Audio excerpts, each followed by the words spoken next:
Ficou o item 3.3 para ser aqui finalizado. Depois a gente vai para o item 4 do capítulo 15 para a gente poder terminar, tá bom? A gravidez, aqui se referindo ainda a Evelina, tá? A gravidez não concretizada é episódio doloroso, que à luz de uma visão estritamente material, sem o conhecimento de todos esses fatores passados, e que também se entrelaçam a elementos do plano, a elementos do plano espiritual, pareceria um castigo ou uma vida injusta e sem sentido. Vocês lembram que ela recebe um suicida, que na verdade, o espírito de um suicida, que na verdade só vai, acho que nem chega a completar a gravidez. E aí ela já começa um processo do próprio tratamento dela, ao mesmo tempo em que ela repara a lei diante desse irmão que se suicidou. Por quê? Por conta do sentimento de culpa em relação ao Túlio Mancini, tá? Que ela acreditava, então, que ele havia desencarnado pelo suicídio, tá? Lembrando, gente, até aproveitando aqui, o Reinaldo até fez essa lembrança agora, que o mês de setembro, né, o Setembro Amarelo, é um mês de prevenção, né, da questão do suicídio, e muitos centros, né, começam a desenvolvem também essas temáticas e algo muito crucial, muito importante. Ora, na verdade, Evelina começa ali seu processo de tratamento ao mesmo tempo que para aquele suicida está em curso outro processo de recuperação, em que ao perder a vida física prematuramente e ao ver frustrada a sua expectativa de uma nova reencarnação, reforça o aprendizado de o quanto é importante nossa gratidão perante a vida e o cuidado com o corpo físico, que é bênção divina pelas oportunidades que nos oferece para o desenvolvimento espiritual. Aqui justiça e misericórdia se unem de forma harmoniosa na aplicação da lei de ação e reação. Então, a gente estava até comentando isso na quinta-feira, né? Houve aquela questão que a gente estava comentando lá sobre fazer assim, um tempo uma pessoa que vai renascer, vai morrer com 12 anos, com 15 anos, com 10 anos, com 5 anos, e que seria apenas para completar o período. A gente levantou um pouco essa questão, dizendo o seguinte: isso faz sentido à luz de alguém que antecipou a sua partida. Mas, por exemplo, se alguém morreu antes do tempo por alguma razão, que não foi por causa dele, não tem muito sentido ele reencarnar para viver 10 anos, 12 anos, 13 anos. Não, não tem uma lógica isso. Chega-se até, eu já vi até falarem essas questões de que precisa esgotar o fluido vital. Assim, o que acontece é que o espírito que, de fato, por sua própria vontade, ou então pelo seu, digamos assim, quase com suicídio inconsciente, por um desleixo em relação à vida, em relação ao corpo físico recebido, ele antecipa a sua desencarnação, digamos assim, ele é um fumante. Ora, há 50 anos atrás, as pessoas não sabiam muito bem que o cigarro era uma coisa tão venenosa quanto é hoje, mas se uma pessoa hoje fuma muito, não tem como ela dizer que não está cometendo suicídio inconsciente, porque é assim, é algo muito claro as informações que vêm, né? Então, se você chega ao plano espiritual, muitas das vezes você vem com aquele sentimento de culpa. E às vezes a preparação para a reencarnação. Vocês lembram que eu já falei que o sentimento de culpa ele tem vários níveis. A gente fala assim: ah, eu me arrependi. Aí você vai dizer assim, mas arrependimento não é uma coisa assim, não é uma palavra que deveria ser tratada como uma coisa única. Na verdade, você tem níveis de arrependimento. Você tem aquele arrependimento que você, realmente eu cometi erro, não vou fazer mais isso de novo, não. E tem aquele arrependimento, por exemplo, que você prejudicou uma pessoa, que você se conecta com aquela pessoa, entende, sente a dor que você produziu nela. é outro nível de arrependimento. É esse nível de arrependimento que nós buscamos no sentido de uma cura, de um entendimento do erro. Por isso que às vezes a dor, mesmo após o arrependimento, ainda vem algum nível de dor, para que esse nível de arrependimento se aprofunde. Ora, o arrependimento em relação ao desleixo com o corpo que foi recebido, realmente eu não cuidei muito bem do meu corpo, não, tal, não sei o que, papapá, um arrependimentozinho. Mas isso não tem muito. A questão é você entender que esse corpo físico recebido, ele está dentro de um plano maior de vida, que é uma oportunidade sagrada. Cada molécula do nosso corpo, cada célula, cada molécula de oxigênio que nós respiramos, ela faz todo um. Ela transita dentro do nosso corpo, realizando um verdadeiro milagre da vida para que nosso espírito estivesse aqui. A gente simplesmente trata isso com absoluto desdém. Isso é entrar em conflito com a lei divina. E aí sim, essas situações exigem muitas das vezes, como se fosse um suicídio inconsciente, o espírito se preparar para reencarnar, passa pela redução perispiritual, esquecimento, aquele processo todo, aí ele encarna para saber que vai voltar. E aí, quando ele volta e ele vê o trabalho que ele teve, quando ele estava naquela idade de 10, 12 anos, 15 anos, ali sentindo aquela energia da vida, ele é obrigado a largar. Talvez não faça sentido para ele naquele momento, mas depois que ele compara, chegando ao plano espiritual, as duas situações, ele entende. Peraí, realmente, cara, o que que eu fui fazer na minha vida anterior? Como é que eu pude fazer isso na minha vida anterior? Né? Aí ele passa a valorizar. Então, o aprendizado foi fechado, o ciclo de aprendizado. A gente tem que entender isso, que muitas vezes as pessoas perguntam: mas se eu não me lembro do erro que eu cometi, para que que serve esse sofrimento? Você tem que entender que esse sofrimento vai ser comparado mais à frente com aquilo que você fez, aquilo que você passou depois. Às vezes o aprendizado não vem naquele momento ali. Ele vai vir depois, quando você comparar essas duas situações. Eu vi uma palestra hoje da Maíra Braga. Ela estava falando da história de um menino de 9 anos que se suicidou.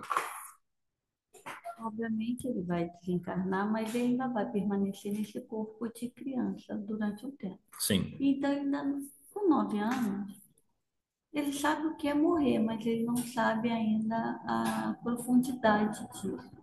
Como será que se tratar? Porque, Não, querendo, é um espírito velho, mas não, mas tá. você está dizendo enquanto ele está nesse, Nesse nessas. Não, mas aí processo ele vai aos poucos de. desenvolvendo, até chegar, em geral. Mas aí seria para ele assim, uma pessoa que suicida e vai passar por aquelas dores, né, que é comentar. Mas como ele ainda vai levar um tempo até ele sair do corpo de criança mesmo, lá na espiritualidade, como é que seria tratado isso? E aí, tratado como criança.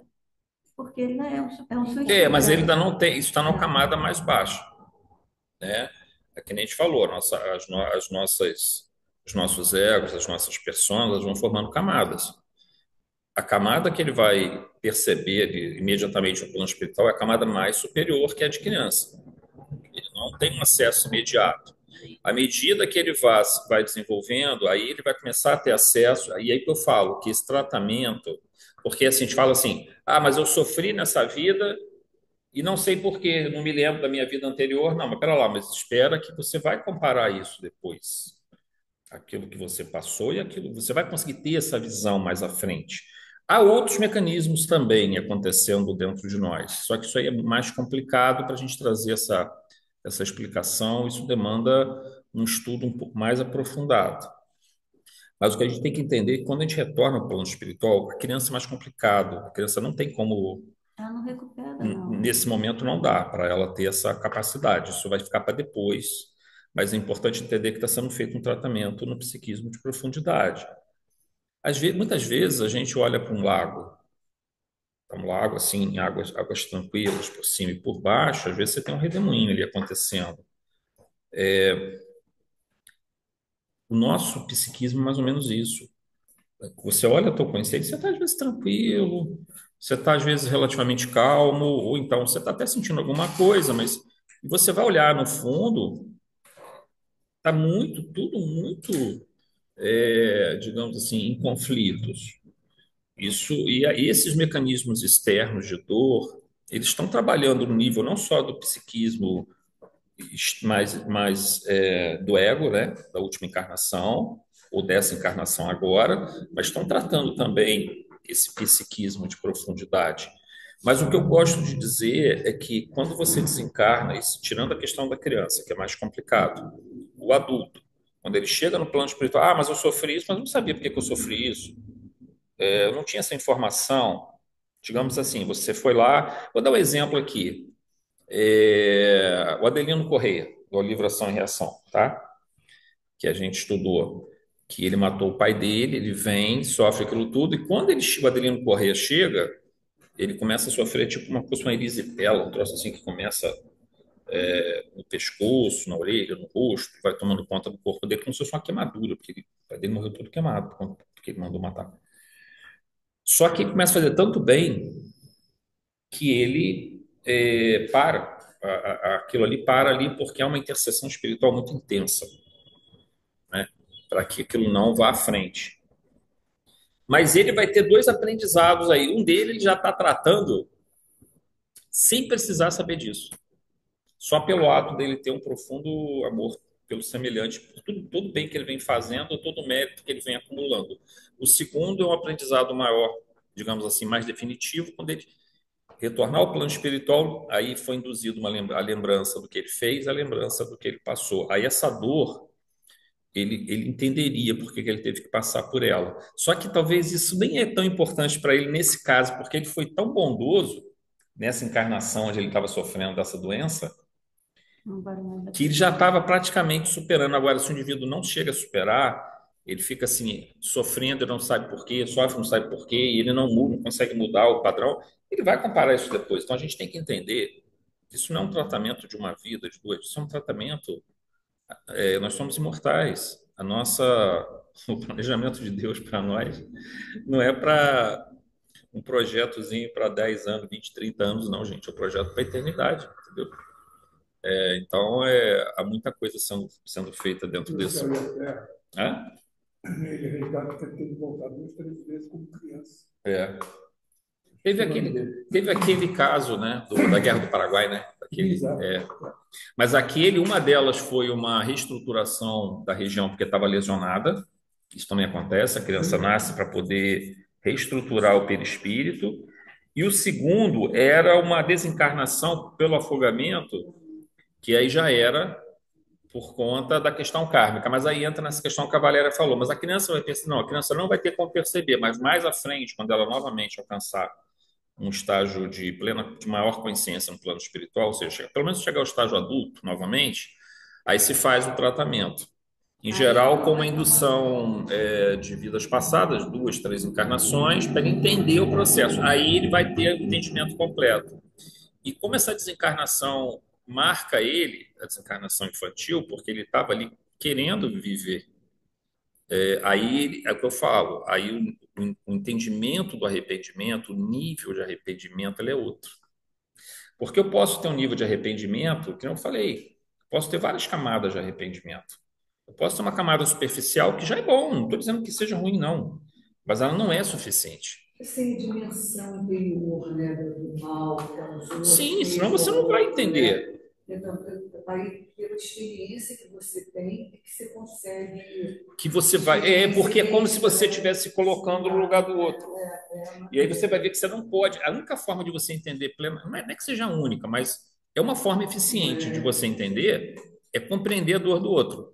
Quando você compreende a dor do outro, você não vai fazer, não vai querer que, não vai causar essa dor a ele, porque você sabe que essa dor é muito ruim.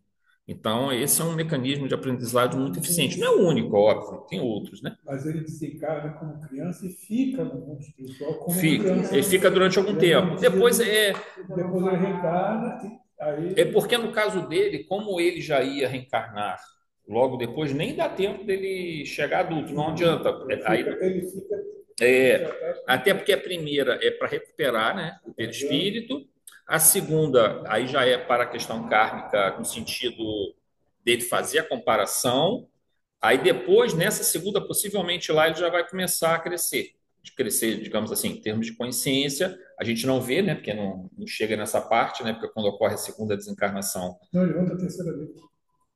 Ele chega a voltar na terceira, então não dá tempo nem também não dá tempo nem de fazer, porque a terceira ele vai concluir aqui na Terra. Digamos que ele não encarnasse, ele começaria o processo, caso ele não precisasse encarnar logo, ele poderia começar o processo de desenvolvimento dele. Aqui, Melina? Eu não sei se já foi falado.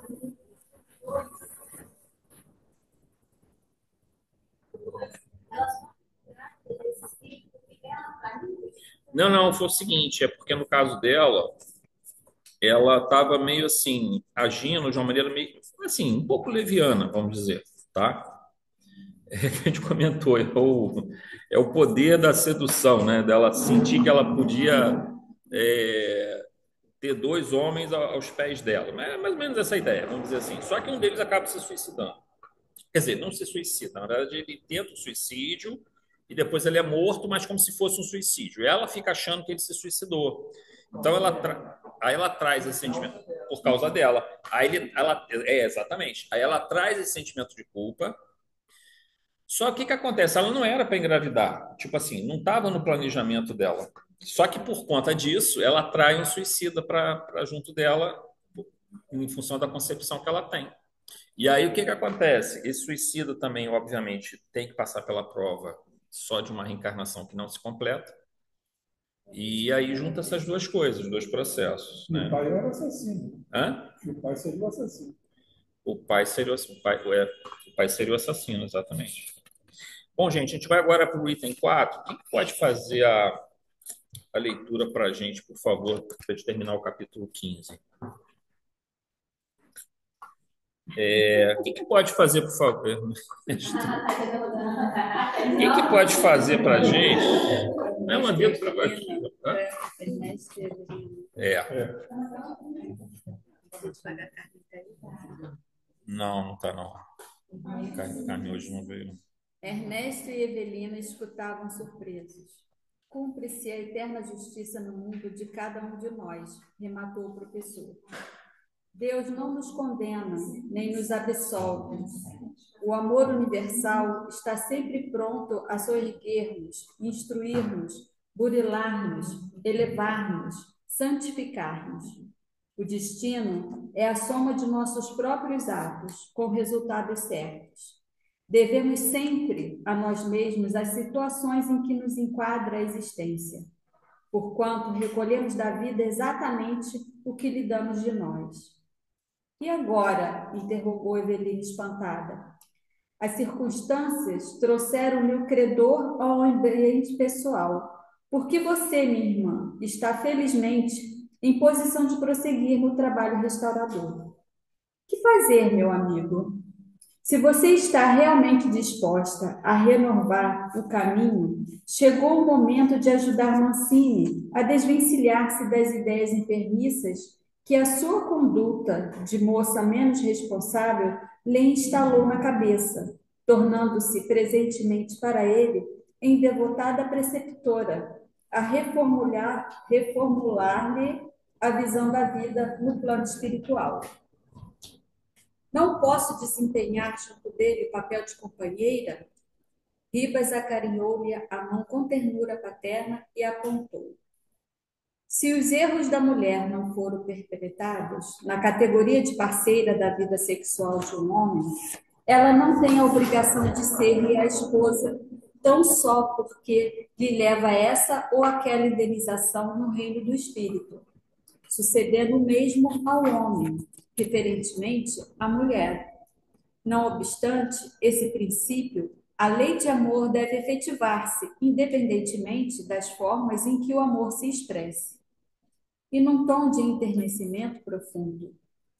Aqui mesmo, você pode regenerar o campo emotivo de Túlio e sublimar os seus próprios sentimentos em relação a ele, amparando e instruindo no grau de mentora maternal.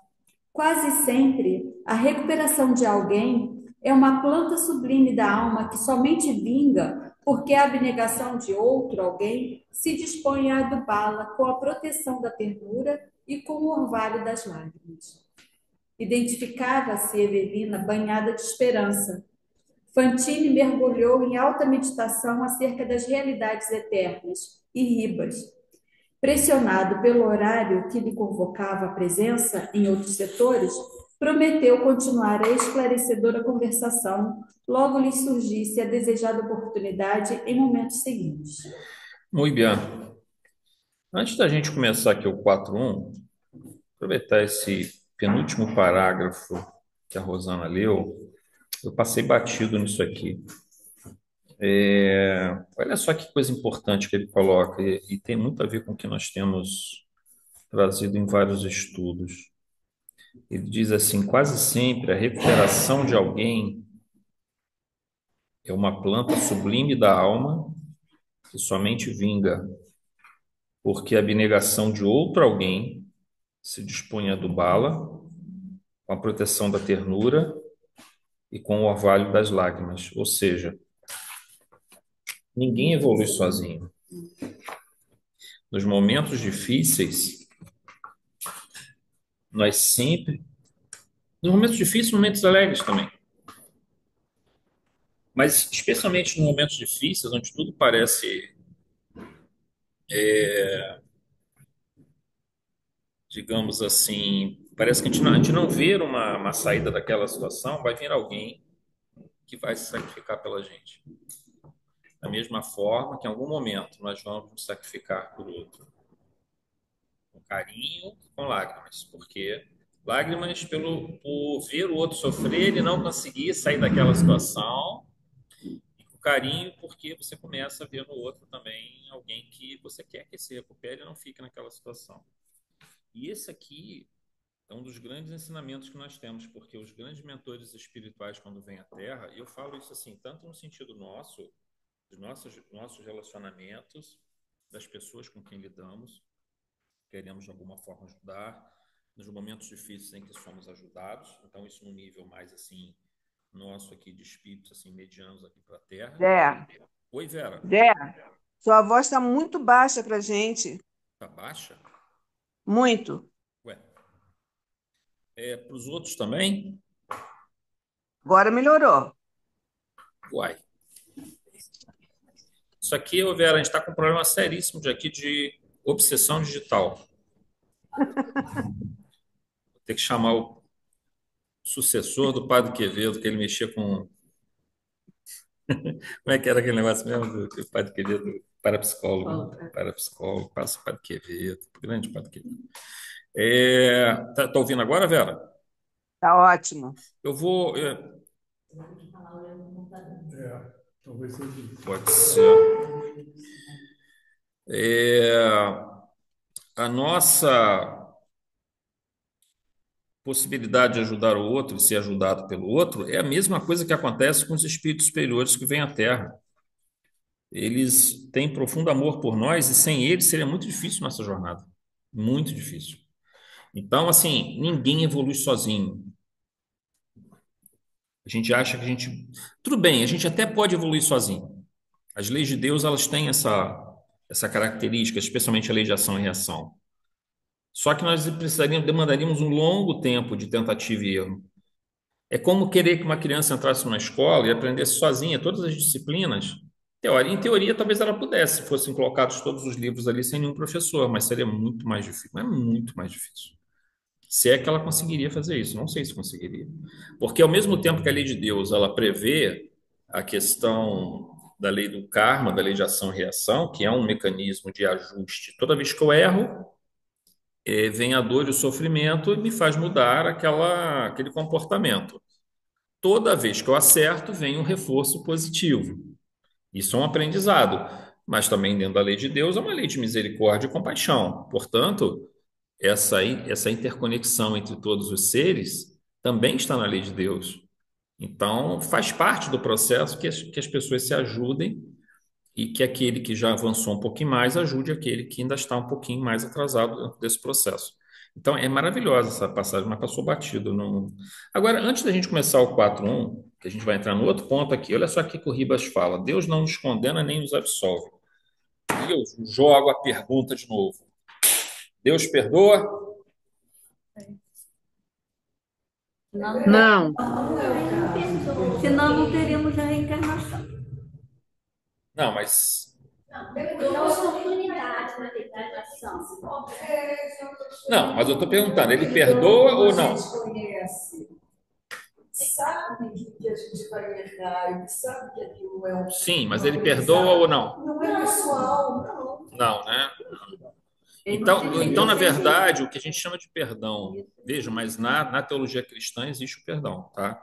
Dentro da teologia cristã, perdão tá? Nós aqui, pobres, imortais, pobres. Não, eu estou dizendo assim, dentro da teologia cristã, o conceito perdão é uma absorção completa. Ele passa uma esponja. Tipo assim, você foi um criminoso a vida toda.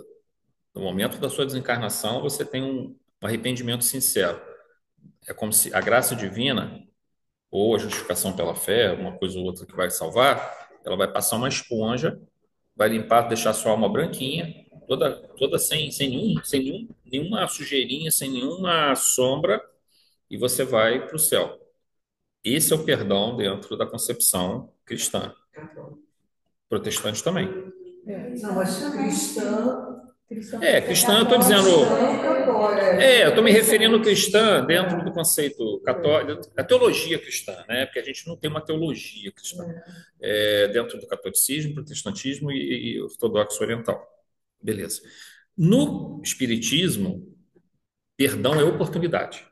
Esse é o perdão divino. Aí sim entra no que vocês falaram, reencarnação, que a Valéria falou, entendeu? Tá? Porque assim, o perdão divino é oportunidade. Oportunidade e condições para que a gente possa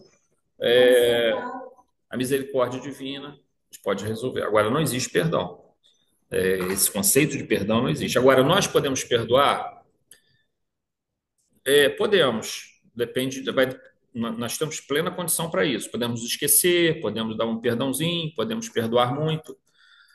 Isso é bom para nós, é bom para o outro, mas se Deus nos perdoasse nesse sentido da teologia cristã, seria uma catástrofe, porque nós não aprenderíamos nada, entendeu?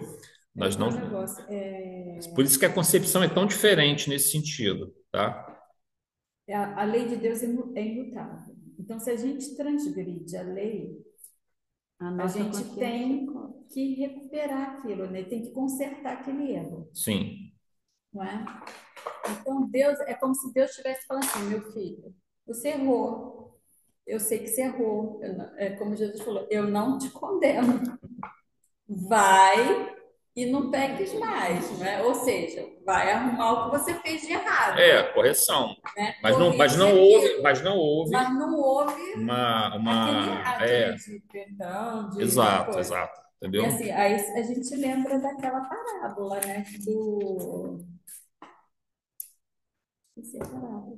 Eu já acho que a nossa consciência que cobra um viajante. Oi? Eu já acho que é a nossa consciência. Também, existem dois mecanismos, né? Porque você tem um conflito, é o que a gente fala sempre, né? Eu estava comentando isso lá em Piraí, na sexta-feira, até eu não vim em Balu, porque eu estava lá na. Acho que nem vou fazer mais palestra lá, cara, tá tão cansativo. Era 1h15 de viagem para chegar até lá sexta-feira à noite. Nossa Senhora. Pô, chega os budegados. Aí é o seguinte. Aí o que acontece? Eu até comentei isso lá. Veja, nós temos a lei de Deus dentro de nós, certo? Pelo menos é o que está na questão 621 do Livro dos Espíritos. Né? Qual que é? Aquela do cara que está devendo não sei quantos talentos. Sim, para o devedor implacável. O rei perdoa. Aí ele perdoa, aí só que ele não perdoa o outro que estava devendo uma merrequinha para ele. Aí ele falou assim, poxa, se eu te perdoei, por que você não perdoou? A gente estudou essa parábola lá no nosso... Essa é a noção. Pois é. Então, se Deus não condena a gente, por que a gente vai condenar o outro? Se todo mundo erra. Essa parábola é muito bonita. Ele mostrou exatamente isso. O cara errou, aí foi lá cobrar do outro. Eu pensei, puxa, mas não, o interessante desse processo é a diferença, né? Porque seriam 10 mil talentos, 174 toneladas de ouro. 100 denários, 30 gramas de ouro. Então, ou seja, a gente é perdoado de uma imensa... Cara, assim, vamos cá para nós, né? O processo de reencarnação, o trabalho que dá, né? A preparação que nós tivemos. Olha só, aí, esse é o perdão divino, no sentido da oportunidade que vai sendo concedida tantas vezes quanto necessárias. E a gente chega aqui e não consegue perdoar um trocinho pequenininho, né, cara? Então, Pois assim, é, isso a gente está conversando até no estudo que a gente faz da Gênesis, né, na quarta-feira da FEB. Ela falou assim, quando eu vou lá, não quero ir com o umbral. Eu falei assim, gente, fala sério, todo mundo vai com o umbral. Eu falei, acho melhor a gente reconstruir o umbral como se fosse a cadeira do pensamento, porque o umbral nada mais é do que a cadeira do pensamento, que a gente vai lá, fica pensando no que a gente fez de errado, não é? Aí uns se envolve tanto naquilo que cria lá a é, terra livre, a terra da é, liberdade, todas né? aquelas E cria condições um fluídicas, monte né? de coisa. Então, eu tenho consciência que eu errei muito em vidas passadas. Eu já tive, né, assim, recordações de algumas, me vi cortando cabeça e já fiz outras coisas muito piores. Então, se Deus não me condena, por que eu vou condenar o outro? Toma Que cuidado aí, Renan. Ele é dessa postura. Você tá muito perto. Você tá muito perto aí, Reinaldo. Eu aqui ainda posso fugir aqui para a porta, mas você tá preso aí, meu amigo. Você não vai conseguir. O risco que eu estou correndo aqui, eu nem sabia. Não, porque eu aqui, ó, pernas para quem te quer. A porta tá aqui, mas ele tá preso ali, coitado. assim, eu vejo o filme, aí fica lá aquele cara fica dando saber, você corta logo a cabeça, dá um tiro no meio da cara, que morre de uma O vez. Edivaldo, ele fala batendo. que Deus sabe que a gente não vai perdoar de uma hora para outra alguém que nos fez alguma coisa. Mas que a gente não deseje o mal para a pessoa. Mas esse é o amor sentimento, é o amor comportamento. Que está aprendendo. Não vou desejar o mal para ele. Isso é amor comportamento. Ele me fez mal, então eu me afasto e desejo bem para ele. Quando caso aconteça alguma coisa que eu possa ajudar, que eu ajude. Mas nunca que eu fomente o ódio. Porque se você consegue essa etapa, você está alcançando o amor comportamento. Depois o amor sentimento vai vir naturalmente com essa prática. Se a gente conseguir amor comportamento, já está ótimo. Queria alcançar um bom sentimento agora por um inimigo, é muito difícil, né, cara? É a gente ter consciência daquilo. Poxa, se eu errei em certas coisas, todo mundo erra. Então, por que eu vou olhar para o outro de maneira diferente? Porque o outro faz um monte de coisa errada. Então, assim, é a gente não condenar, não pensar mal, não desejar mal para aquela pessoa, não é? Aí você já está construindo um mundo diferente. Com certeza. Porque se você não deseja mal, você não apoia. A gente fala assim, tomara que pague, tomara, né? Caia ali na frente, se arrebente todo. Se a gente já não pensar isso, já é um ganho, né? Já é um ganho. 4.1. Comecemos pela importantíssima afirmação do mentor Ribas. Deus não nos condena nem nos absolve. Por isso afirmamos que Deus não perdoa. Tal afirmação seria dizer que Deus apaga os nossos erros. Ou seja, se Deus perdoasse no sentido teológico do termo, né? É como se ele apagasse os nossos erros. Se interpretarmos o termo perdoar no sentido que é interpretado na teologia cristã. Agora, pelo amor de Deus, hein, gente, isso aqui é um tema muito caro a protestantes e católicos, especialmente a protestantes, tá? Protestante, justificação pela fé e graça divina digamos assim, tá entre os pontos mais, é um dos pilares. Nunca discuta com um protestante sobre graça divina ou justificação pela fé. Isso aí você só vai conseguir um olho roxo, porque não vai conseguir conver, não vai, assim, não é para discutir isso. A gente está falando aqui, né? Estamos dentro de um grupo que está tentando olhar por vários ângulos a questão do perdão divino. Mas para eles isso é uma coisa muito cara, tá? Essa parte aqui. O mais próximo que podemos comparar o termo perdão de Deus à luz da doutrina espírita é oportunidade. Deus nos concede sempre novas oportunidades e instrumento para conseguirmos corrigir nossos erros e reparar junto ao próximo esses equívocos. Então, isso sempre nos é dado, nos é concedido. 4.2. Depois, outra importante afirmação do instrutor. Recolhemos da vida exatamente o que lhe damos de nós. A visão correta do mundo em que nos encontramos, a visão da gratidão, do perdão, da caridade, do desejo de auxiliar o próximo, do desejo de buscar o conhecimento e a verdade, finalmente do desejo de nos conectarmos às forças do bem, às forças superiores, esses comportamentos santificam. Isso aqui é nossa vida, tá, gente? Esqueci de botar a vida aqui. Pois cada uma dessas formas de ver o mundo e realizar as buscas corretas nos aproxima do sagrado. Esse termo santificação da vida pode parecer um termo assim muito religioso, mas na verdade ele é um termo de caráter de transcendência. Santificar o trabalho, santificar a amizade, santificar a palavra, santificar a maneira como vemos o mundo, sentirmos gratidão. Essa é a busca da santificação da vida.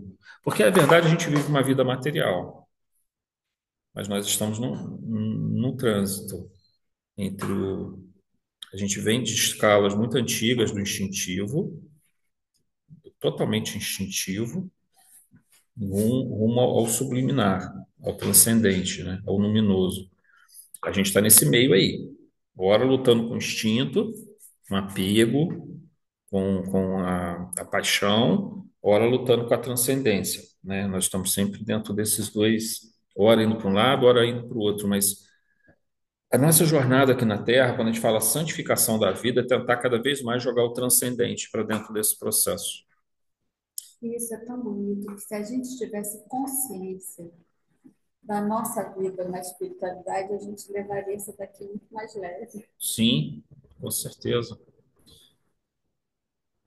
Se fosse igual o colégio, né? Se a gente, à noite, na hora de desprender, a gente tivesse, mantesse essa consciência e a gente voltava para casa, aí de manhã a gente voltava Mas para o corpo, é como se fosse Mais colégio. assim, Você vê que a gente aliviado, né? Com precisa, mais conhecimentos, com mais ajuda, né? A Dos gente nossos precisa mentores. disso. A Mas gente Deus ora sabe mais do aqui, que a gente. a gente está ora aqui, ora na espiritualidade. E a gente precisa desse desprendimento à noite para ter esse contato com a espiritualidade para continuar, para seguir E adiante. também é um É um refazimento, né? refazimento, né? O corpo descansa, mas o espírito pode adquirir mais conhecimento. É só a gente lembrar na hora de dormir, de orar, pedir para ter ajuda, que a gente, mesmo que não se lembre, a gente vai estar ou ajudando ou estudando, fazendo alguma coisa do E aí, gente, acontece. Só voltando a um tema aqui que a gente comentou, a gente acabou não finalizando, que foi esse que eu comentei na semana passada, na sexta, mas vou ter que comentar amanhã de novo uma livezinha que vai ter, que é o seguinte: eu costumo sempre brincar com esse termo, o grande livro da vida, né? Todos nós temos esse grande livro da vida dentro de nós.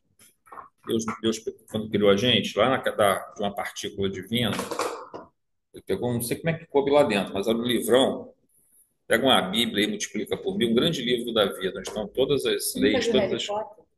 É, Tem aquela bolsinha aqui, tem, pequenininha, né? Que cabe, né? um monte de Então, ele coisa. colocou lá dentro de nós esse grande livro da vida, onde estão todas as leis. E o que nós estamos fazendo é aprendendo, é sendo alfabetizados a ler palavras, frases, letras, parágrafos, uma página. Quando a questão 621 do Livro dos Espíritos diz que a lei de Deus está escrita na nossa consciência, é isso que ele está dizendo. A gente tem um livro da vida dentro de nós, está escrito lá dentro, mas nós sabemos ler?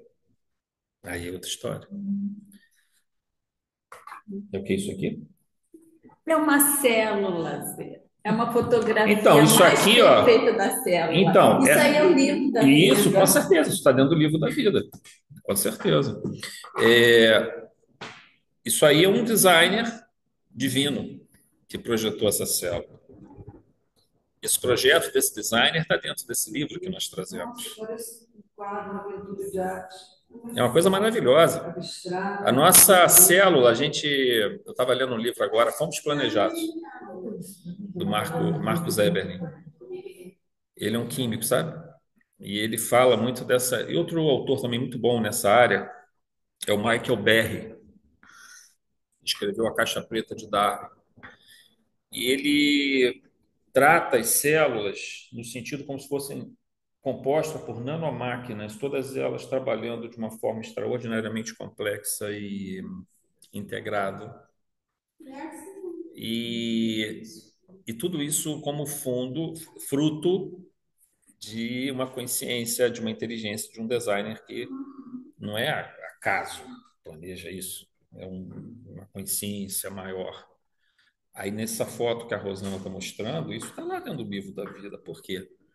Porque é uma criação do divino. Ora, nós estamos aprendendo a ler isso devagarzinho, só que a gente não consegue ler muito. Então, muitas das vezes, quando a gente comete atos na nossa vida que nós ainda não chegamos naquela parte do livro que diz que aquilo é errado, a gente não pode dizer que a gente cometeu um erro, um pecado, o que for, uma transgressão. Mas quando eu já conheço aquela frase, aquele parágrafo, aquela página, já entendo aquele ensinamento e transgrido aquele ensinamento, faço o contrário no meu comportamento, eu crio o que dentro de mim? Uma culpa, um conflito.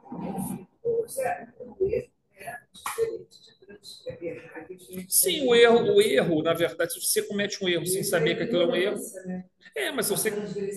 A transgressão é o erro com conhecimento que você está fazendo erro. Aí vira uma transgressão. Tem, mas assim, a gente não falou que nós temos níveis de arrependimento? A gente tem níveis de entendimento do erro que nós estamos cometendo. Podemos ter um pequeno entendimento de que aquilo é um erro, e podemos ter um grande entendimento de que aquilo é um erro. Então, assim, quando esse nível é pequeno de entendimento, aí entra um pouco o que você falou, a gente tem uma noçãozinha de que aquilo estava errado, mas essa noçãozinha tem uma consequência pequenininha.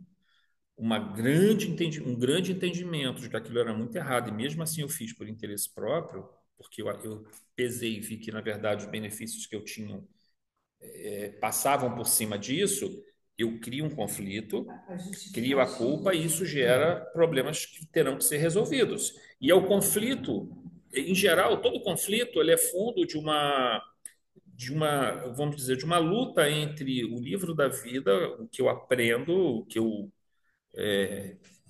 já conheço do reino de Deus, da soberania divina, e aquilo que eu faço, o meu comportamento, pensamento, palavra e atitude, se ele entra em conflito com o que eu já sei ler, com o que eu já sei entender, eu crio conflito. E aí o conflito, como de certa forma a Valéria falou, ele começa interno, porque não precisa nem que venha um fator externo, porque o fator interno já está me causando o sentimento de culpa e a dor. E, na verdade, as grandes sombras, os grandes fatores geradores de sombra, a maioria deles são fatores internos dessas transgressões. As desculpas,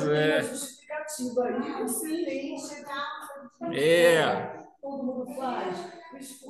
Mas você sabe, Balu, que você, por mais que você cria isso, você anestesia por um certo tempo a tua percepção consciente que está nesse topo lá, né? Que a gente fala que é o ego no mais recente. Mas, cara, você está escondendo esse troço lá embaixo, mas ele vai vir à tona, cara, em algum momento. Você não vai conseguir impedir que ele venha. E quanto mais você se desenvolver, mais você vai perceber que estava errado. Por isso que para nós espíritas, quando a gente começa a tomar conhecimento com muitas coisas, a gente começa a sentir, eu não sei se acontece isso com vocês, se já aconteceu, mas eu acho que à medida que a gente toma conhecimento com certas, e a gente vai solidificando esse conhecimento do que é certo, mais essas sombras incomodam, porque elas estavam escondidinhas, elas estavam ali tudo guardadinhas, dentro das gavetinhas do Harry Potter, lá na loja das varinhas. Só que aí chega uma hora que elas começam todas a querer sair de qualquer forma daquelas gavetas, cara, porque você já tem o entendimento que aquilo é errado, não tem mais como segurar. E aquilo começa a vir à tona. Uma vez eu era criança, eu estava lendo, não me lembro qual livro, não sei se é o livro dos Espíritos, não sei. Aí estava escrito lá que quanto mais, assim, quando a gente não tem conhecimento, né, então a gente assim, é como se nós fôssemos perdoados pela ignorância. Sim, você não, né? não sabia o que estava fazendo. A gente não sabia. Eu falei assim, então não vou ler mais nada disso, porque eu vou continuar. Bom, como processo de adiamento funciona bem. Um leve A adiamento. curiosidade era maior, continue, né? Não teve jeito. 4.3. Por fim, o instrutor vai mostrando a Evelina que a sua aproximação com Túlio Mancini irá ajudar o rapaz a restaurar seus pensamentos enfermiços. Será uma tarefa para ela e a continuidade de sua reparação e o próprio desenvolvimento. Quer dizer, ela ajuda ele, mas ajuda ela também. Porque, na verdade, é isso que ela está fazendo. Ela está se, digamos assim, se reestruturando e, ao mesmo tempo, que ela ajuda ao Túlio, né? Diante da afirmação de Evelina de que não poderia mais manter um relacionamento, quando o Ribas fala isso com ela, ela entende um relacionamento marido-mulher, vamos dizer assim. E não é isso que ele está falando. Ela vai ter que ter um relacionamento meio materno com ele, na verdade. É esse relacionamento, né? Ela precisa transformar isso nela e transformar isso nele. Com ele vai ser mais difícil, né? Ou seja, uma relação afetiva entre homem e mulher é logo esclarecida que a maneira de sua ajuda será na forma de afetividade pura, que sugerida na forma de futura maternidade, que é provavelmente o que ele está querendo dizer aqui. Uma mudança na forma de sentimento, tanto de Evelina quanto de Túlio.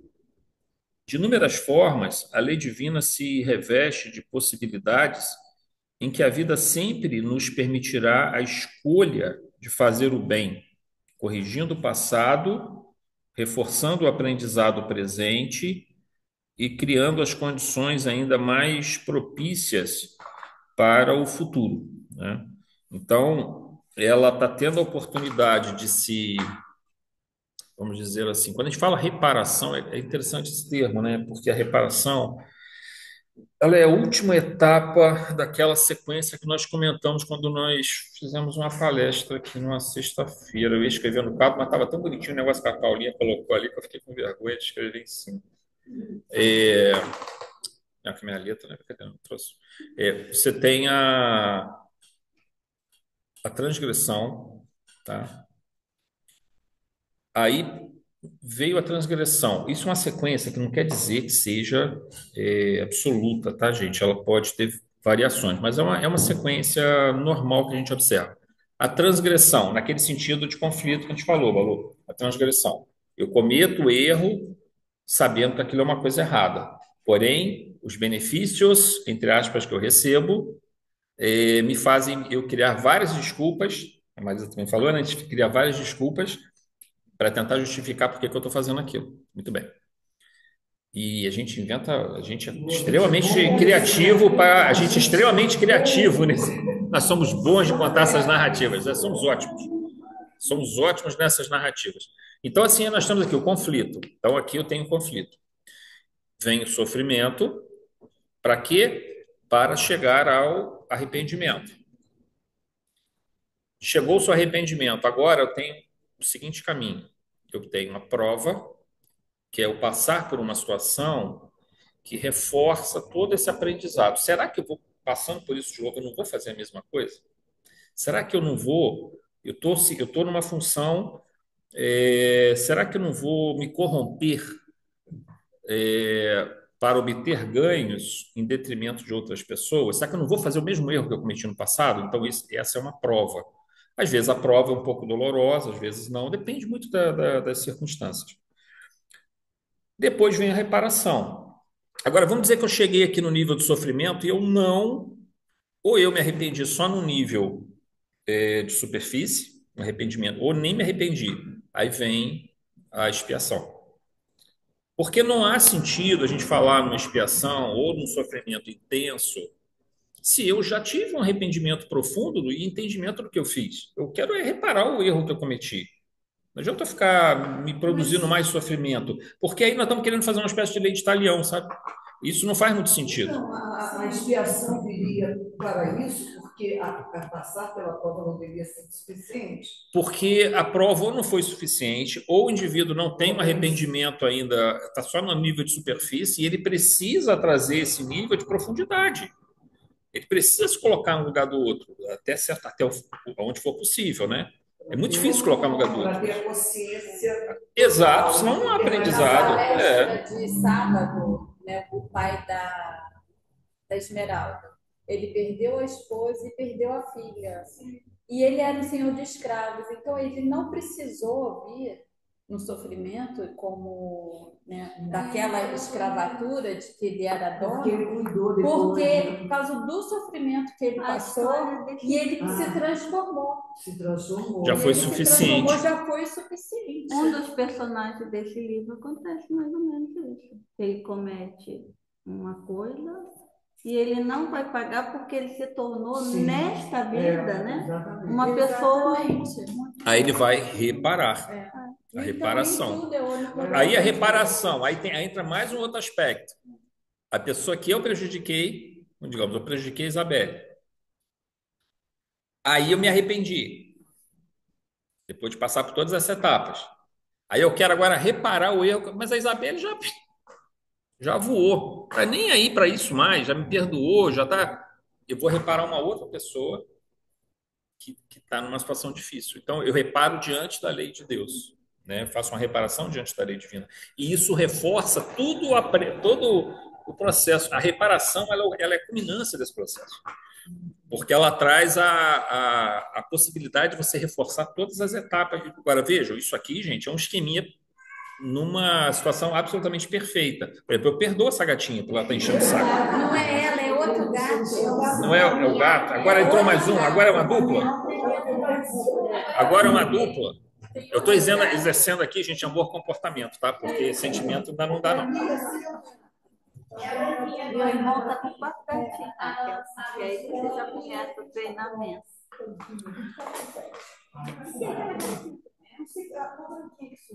Bom, gente, vamos lá então. Vamos voltar aqui que a gente vai terminar agora.